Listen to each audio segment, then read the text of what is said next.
Menjelang maghrib itu, sepasang suami istri, Indah dan Cahyo, nampak sangat berbahagia. Berseri-seri wajahnya. Bagaimana tidak, 7 tahun pernikahannya baru kali ini dipercaya untuk hamil dan memiliki anak. Lalu keduanya saling bercengkrama. Bu, nanti kalau anak kita lahir, aku ingin anak laki-laki, Bu.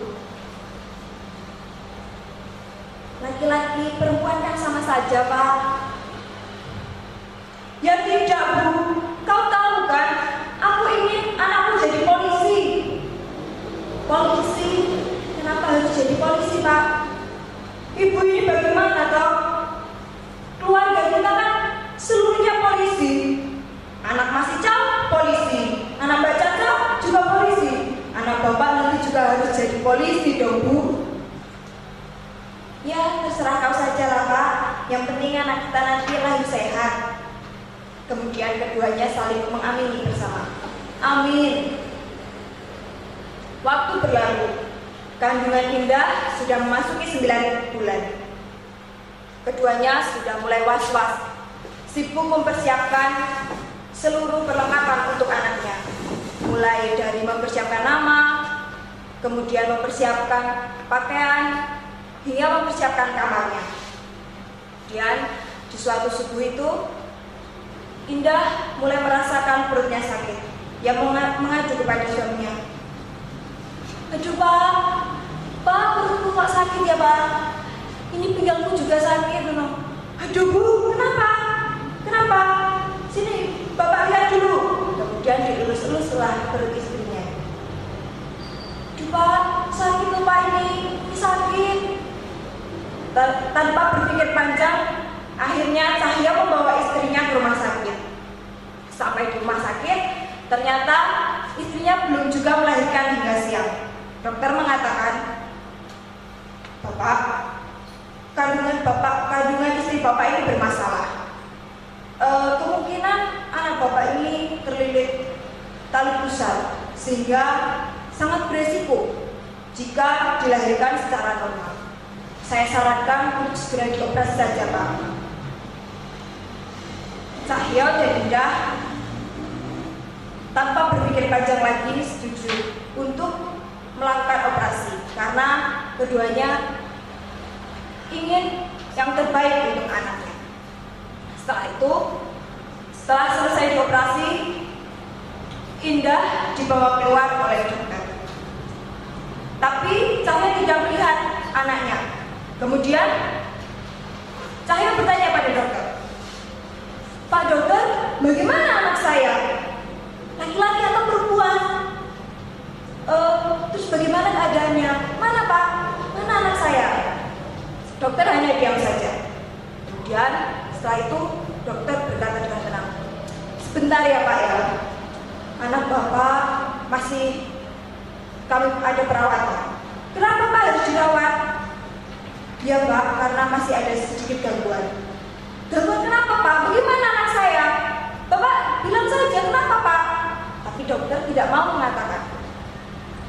Dokter hanya bilang, ya nanti akan disampaikan oleh suster, Pak. Bapak sabar saja. Cahyo hanya berdiam. Pikirannya berkeliling kemana-mana. Ia memikirkan apa sebenarnya terjadi pada anaknya. Kenapa dia sebagai orang tua tidak boleh mengetahui kondisi anaknya, tidak bisa bertemu dengan anaknya. Setelah itu dia teringat pada istrinya. Kemudian dia menghampiri istrinya. Dan dia bertanya pada istrinya, Bu, bagaimana keadaanmu? Aku baik-baik saja, Pak. Mana anak kita? Kata dokter, dia masih mendapat perawatan, Bu. Kenapa, Pak, anak kita? Anak kita sakit, Pak. Aku juga tidak tahu, Bu.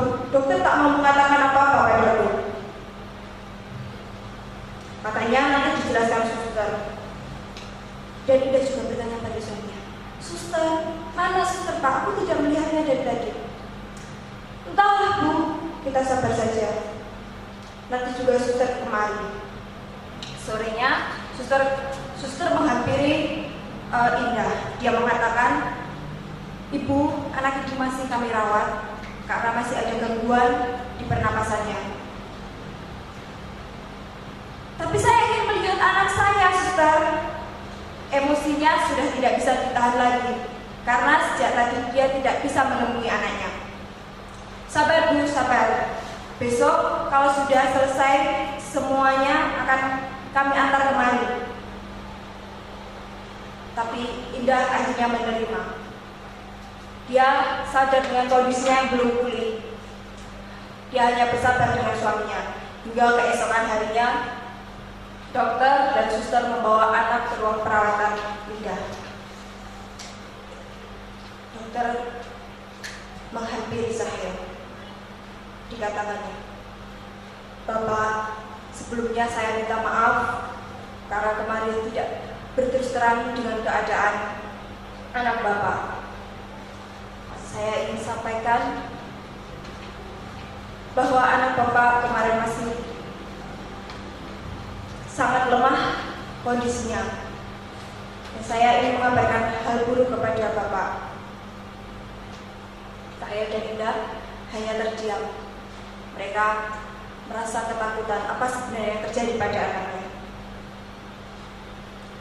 Anak Bapak positif Down syndrome, tipe trisomi 21. Itu artinya anak Bapak kelainan gen lebih dari 95%. Hancurlah hati orang tua itu. Hati Indah dan Cahyo. Tidak mampu berkata apa-apa lagi. Belum selesai keterkejutannya, dokter mengatakan satu hal lagi. Selain itu, anak Bapak juga cacat. Tangan sebelah kirinya tidak tumbuh dengan baik, sehingga tampak mengecil dan hanya memiliki 2 jari saja. Melihat Cahyo dan Indah tidak bereaksi, akhirnya dokter itu hanya mengatakan, "Sabar Pak, mungkin ini memang ujian yang diberikan Tuhan. Tapi saya yakin di balik semua ini ada hikmahnya." Dokter pergi meninggalkan Cahyo dan Indah. Kemudian suster meletakkan bayi itu di pangkuan Indah. Indah menangis. Dia membuka penutup anaknya. Memang benar saja dilihatnya anaknya itu matanya sipit, hidungnya pesek, dan tangannya itu mengecil sekali, kecil sekali yang sebelah kiri. Sama sekali tidak mirip dengan dirinya dan suaminya. Indah terdiam. Hatinya hancur. Tapi dia juga merasa kasihan melihat kondisi anaknya itu. Tiba-tiba Cahyo berteriak, "Tidak Bu, tidak, itu bukan anakku. Aku tidak pernah punya anak cacat dan gila. Itu bukan anakku, tinggalkan saja dia di sini Bu." Indah menjawab, "Pak, kenapa Bapak setega itu? Ini anak kita Pak, ini darah daging kita Pak. Darah daging kita Bu. Kau pikir Bu, aku ini polisi? Keluarga kita itu terhormat. Aku malu Bu, aku malu. Malu sama teman-temanku, malu sama keluargaku. Mana mungkin Bu, seorang Cahyo itu punya anak gila dan anak cacat seperti ini Bu. Tinggalkan saja dia Bu di sini. Kalau perlu, jangan pernah kau sentuh anak itu Bu. Aku tidak terima. Aku tidak terima memiliki anak seperti ini. Pak, bagaimanapun kondisi anak kita, aku akan tetap menerimanya. Aku akan tetap merawatnya. Apapun yang Bapak katakan, terserah kau saja Bu. Memang kau ini keras kepala. Kau tidak pernah memikirkan perasaanku. Bagaimana perasaanku nanti di depan teman-temanku. Akhirnya Cahyo meninggalkan rumah sakit. Dia tidak peduli dengan istrinya. Dia sudah sangat benci dengan keadaan itu. Dia tidak menerima kondisi anaknya. Indah yang ditinggal suaminya sendiri, mau tidak mau harus mengurus segala keperluannya dan anaknya. Dengan kondisi perutnya yang masih sakit, dengan kondisinya yang masih lemah, Indah mengurus administrasi rumah sakit, dia menjaga anaknya, dia menyusui anaknya. Kemudian setelah selesai administrasi rumah sakit, dia membawa pulang anaknya. Karena tidak dijemput oleh suaminya, dia menumpang angkot. Di dalam angkot, setiap penumpang yang melihatnya memandang dengan sinis, melihat kondisi anaknya, melihat bayi yang ada di pangkuannya. Indah hanya diam saja ditatapnya anaknya itu. Dia tidak menangis sama sekali, wajahnya sangat pucat dan kulitnya berkerut. Dalam hati Indah berpikir, ya Tuhan, dosa apa yang telah aku perbuat hingga anakku seperti ini. Lambat launnya berpikir, rasa sedihnya, rasa kecewanya kini berubah menjadi rasa iba melihat anaknya. Walaupun sampai di rumah nanti ia tahu pasti suaminya akan marah, tapi ia tetap bersikukuh akan merawat anaknya. Dia sampai di rumah, diletakkannya anaknya itu di kamarnya. Belum selesai dia merapikan tempat tidurnya dari belakang ke dalam. Dasar kamu, nekat kamu membawa anak ini pulang. Mana? Di mana pikiranmu?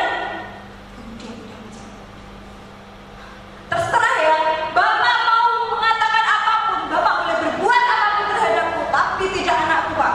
Tidak, ini anakku. Apa akan merawatnya, apapun yang Bapak katakan. Sudah berani kamu ya? Ditampar istrinya itu. Tapi istrinya sama sekali tidak menangis. Istrinya malah marah. Bapak, lakukan lagi Pak, tampar saya sepuasnya. Tapi Bapak tidak akan pernah bisa memisahkan saya dan anak saya.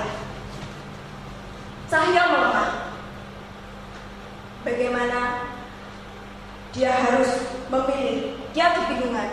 Sebenarnya dia sangat benci, sangat malu, sangat tidak sudi melihat bayi yang digendong istrinya. Tapi di sisi lain, dia juga tidak siap untuk kehilangan istrinya. Akhirnya Cahya berkata, terserah kau saja, rawat anak ini semaumu, rawat anak gila ini semaumu. Tapi jangan pernah kau harapkan aku mau merawatnya, aku mau membiayainya. Aku tidak mau, terserah saja kau. Indah menerima keputusan suaminya. Dia mengatakan, tidak apa-apa Pak, saya akan merawat anak ini, saya akan membiayai anak ini sebisa saya, semampu saya. Setelah kejadian itu, waktu berlalu.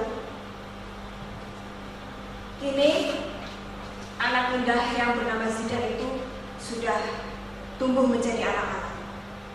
Semakin besar kondisinya tidak semakin baik, tapi semakin buruk. Wajahnya sangat-sangat menyedihkan, matanya sipit seperti juling, hidungnya semakin pesek, dan bibirnya tidak bisa terkatuk dengan rapat, sehingga Zidan sering sekali meneteskan liur. Lingkungannya tidak ada yang mau menerima Zidan. Mereka menganggap Zidan sudah seperti anak gila yang tidak pantas untuk dijadikan teman. Hanya Indah yang mau menerimanya dan merawatnya dengan baik. Walaupun anaknya memiliki kondisi seperti itu, tapi Indah tidak pernah memperlakukannya seperti anak cacat. Indah memperlakukannya dengan baik, diperlakukan seperti anak normal. Karena menurut Indah, dengan begitu Zidan kelak akan menjadi anak yang mandiri. Zidan kelak akan menjadi anak yang tanpa dirinya akan mampu berdiri sendiri. Sedangkan Cahyo sebagai seorang ayah, perilakunya sama sekali tidak patut untuk ditiru. Cahyo memperlakukan Zidan dengan semena-mena, tidak hanya sekedar mencubit atau tidak menyayanginya, tapi bahkan Zidan sudah memukul, ayahnya sudah mampu memukul Zidan. Kemudian Zidan mengadu pada ibunya. Zidan takut sama ayah. Ya, dengan lembut mengatakan, kenapa nak kok takut? Zidan takut karena ayah jahat sama Zidan. Zidan, ayah nggak jahat sama Zidan. Itu kan ayah Zidan. Zidan takut. Kemudian Zidan mengelilingi ibunya. Entah apa yang dipikirkannya. Ibunya mengatakan, Zidan kan anak baik. Zidan tidak boleh seperti itu. Ayah itu baik. Zidan tidak boleh mengatakan kalau ayah jahat. Tapi Zidan tadi dipukul ayah. Dia kemudian memberitahu pada Zidan, ketika orang jahat dengan kita tidak boleh membalas dengan kejahatan. Kita harus bersikap baik. Ya karena Zidan mengganggu. Dia tidak meneruskan perkataannya. Katanya Zidan mau ngajak ibu ke surga. Kok Zidan mau jadi anak yang jahat? Surga yang banyak permennya itu ya Bu? Iya nak. Iya Zidan mau. Kalau mau berarti Zidan harus jadi anak yang baik. Iya. Ibunya sedih melihat kondisi seperti itu. Bagaimana seorang ayah tega pada anaknya. Akhirnya Zidan dimasukkan sekolah oleh ibunya. Sekolah biasa tidak ada yang mau menerima Zidan. Ibunya memilih masukkan Zidan ke sekolah luar biasa. Di sekolah luar biasa, hari pertama masuk, Zidan merasa tidak nyaman dengan lingkungannya. Zidan merasa orang-orang sekitarnya tidak ada yang berteman, tidak ada yang bersikap baik padanya. Tapi lama-kelamaan Zidan menerima kondisi barunya, menerima lingkungan barunya, menerima teman-teman barunya. Dan suatu ketika Ibu Zidan dipanggil oleh pengajar Zidan. Dikatakan padanya, Bu, Zidan itu anak yang pandai. Dia itu punya kemampuan yang luar biasa. Dia itu mampu mengulang seluruh pelajaran yang saya sampaikan tanpa tertinggal satu kata pun, Bu. Dia menjawab, oh iya Bu. Iya Bu, benar. Kemampuan yang dimiliki Zidan itu belum tentu loh Bu dimiliki oleh anak-anak seusianya, bahkan oleh anak normal. Ya syukurlah Bu kalau begitu.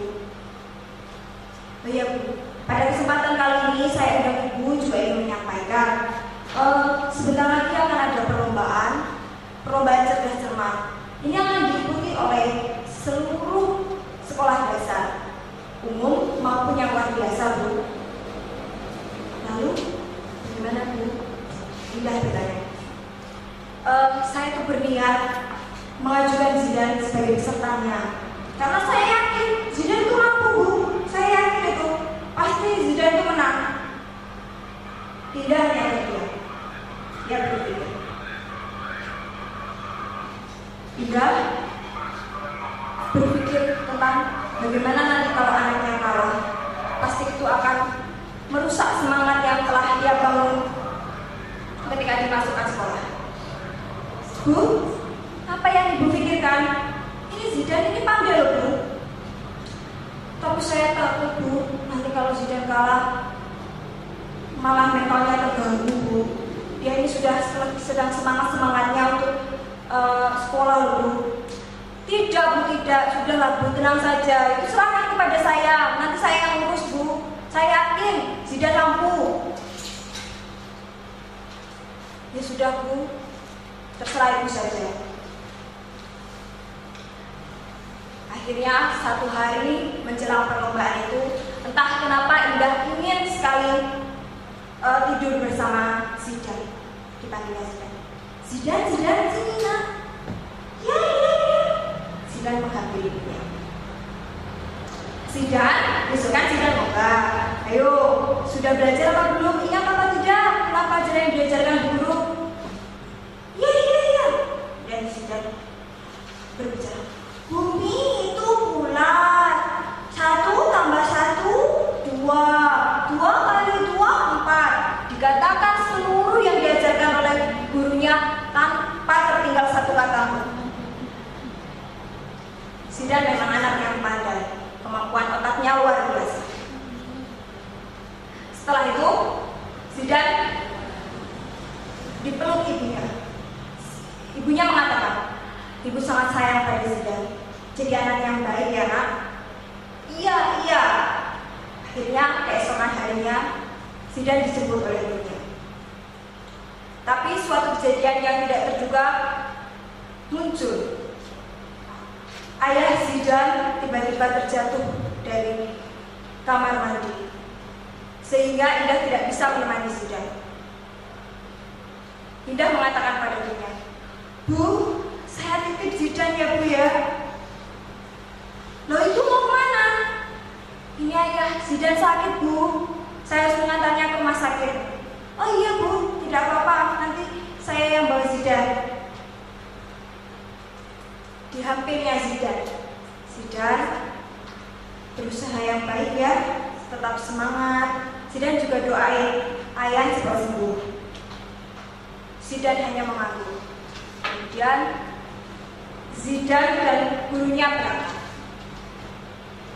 Setelah itu Indah mengantarkan suaminya ke rumah sakit.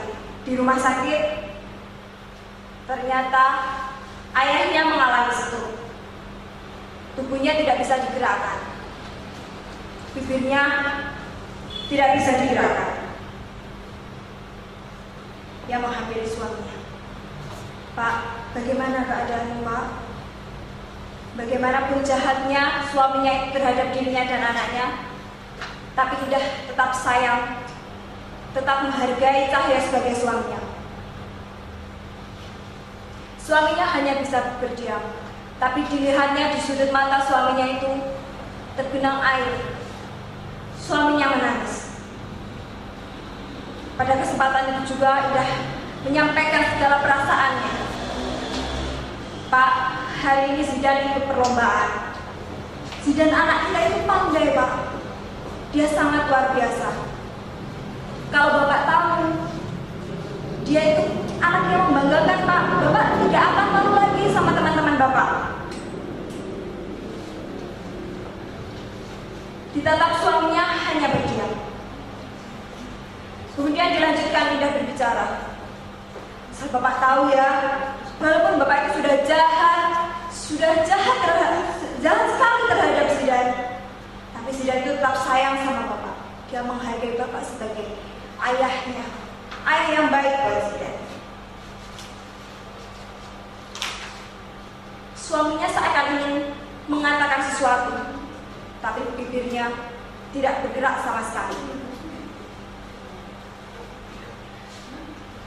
Zidan, hari ini aku akan menyusul Zidan ke tempat perlombaannya. Singkat kata, Ibu Zidan menyusul ke tempat perlombaannya. Di sisi lain, Zidan yang mengikuti perlombaan diumumkan juaranya. Zidan juara 1. Tapi Zidan tampak sedih karena ibunya tidak ada. Dia mencari-cari ibunya, tapi tetap tidak ada. Selesai perlombaan itu, dia ingin segera pulang, ingin ditunjukkannya pialanya kepada ibunya. Pasti ibunya akan senang mencium dan memeluknya. Itulah yang dipikirkan Zidan. Sampai di rumah, tidak ditemukan ibunya. Mana ibu? Mana ibu? Dikatakan pada ibunya. Kepada ibunya seperti, mungkin ibumu masih di rumah sakit. Akhirnya ia menyusul ke rumah sakit. Tapi di rumah sakit yang ditemui hanya ayahnya. Selanjutnya bahwa Ibu Zidan ada di ruang perawatan. Ibu Zidan mengalami kecelakaan. Zidan masuk ruangan dan ditemui ibunya. Ibu. Dengan begitu disodorkan saja pialanya itu pada ibunya. Ibunya yang lemah hanya tersenyum. Kemudian memeluk Zidan. Dipeluk erat sekali. Zidan mencerocos saja, menceritakan kejadiannya, menceritakan perlombaannya. Tapi pelukannya semakin lemah. Ternyata ibunya sudah tidak ada. Tapi Zidan tidak mengerti dengan kondisi itu, tidak mengerti dengan keadaan itu. Dia terus saja memanggil ibunya. Ibu. Setelah mengetahui ibunya tidak ada, Zidan menangis. Dia menangis sejadi-jadinya. Dia telah kehilangan orang yang selama ini mengajarkan budi luhur kepadanya. Setelah 5 tahun kematian ibunya, Zidan hidup dengan beasiswa yang diterimanya. Beasiswa itu tidak hanya untuk biaya sekolahnya, tapi juga untuk merawat ayahnya yang stroke. Keluarga ayahnya sama sekali tidak mau merawat ayahnya, tidak mau merawat orang stroke. Tapi Zidan dengan telaten, dengan sabar merawat ayahnya. Dia memberikan kasih sayang kepada ayahnya, menyuapinya, bahkan yang membersihkan kotoran ayahnya. Sama sekali Zidan tidak merasa dendam kepada ayah yang telah bersikap jahat kepadanya. Ia selalu teringat ajaran ibunya bahwa kejahatan harus dibalas dengan kebaikan. Sambil mengenang ibunya, dia sering menyanyikan lagu yang diajarkan oleh ibunya untuk mengenang ibunya dan untuk mengobati rasa kangen terhadap ibunya. Dan kasih ibu kepada beta tak terhingga sepanjang masa, hanya memberi, tak harap kembali, bagai sang surya menyinari dunia. Terima kasih.